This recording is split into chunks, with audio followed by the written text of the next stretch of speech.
Summer వచ్చేసింది. మీ పిల్లల్ని ఎక్కడికి తీసుకెళ్ళాలి సమ్మర్ వెకేషన్ కని ఆలోచిస్తున్నారా? అయితే ఈ రీల్ మీకోసమే.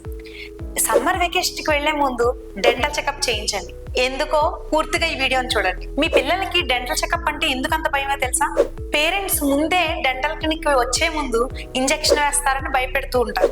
కొంతమంది పిల్లలు క్లినిక్ వరకు వచ్చి భయంతో వెనక్కి వెళ్ళిపోయిన వాళ్ళని కూడా నేను చూసాను. యాక్చువల్గా పిల్లలకి ప్రాబ్లం పెయిన్ కాదు, వాళ్ళకుండే భయం.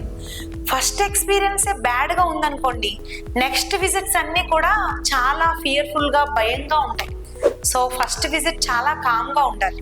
ఫస్ట్ పిల్లలు కంఫర్టబుల్గా ఫీల్ అవ్వాలి అంటే ఫస్ట్ మాట్లాడాలి, తర్వాత కన్వర్జేషన్ బిల్డప్ చేసి ట్రస్ట్ బిల్డప్ అవ్వాలి. సో ట్రీట్మెంట్కి డైరెక్ట్గా రాకుండా ఈ సమ్మర్ వెకేషన్కి ముందు నార్మల్ పిక్నిక్ లాగా ఒకసారి వచ్చి విజిట్ చేయండి. సో దట్ వాళ్ళకి ట్రస్ట్ బిల్డప్ అవుతుంది. నెక్స్ట్ టైం ఎప్పుడైనా ప్రాబ్లమ్స్ ఉన్నప్పుడు వచ్చినప్పుడు వాళ్ళు ట్రస్ట్ బిల్డప్ అయింది ఉంటుంది కాబట్టి ట్రీట్మెంట్కి చాలా కోఆపరేట్ చేస్తారు. పిల్లలు డెంటల్ క్లినిక్ అంటే ఏడ్చుకుంటూ రాకుండా నవ్వుతూ వచ్చేలా చేయండి.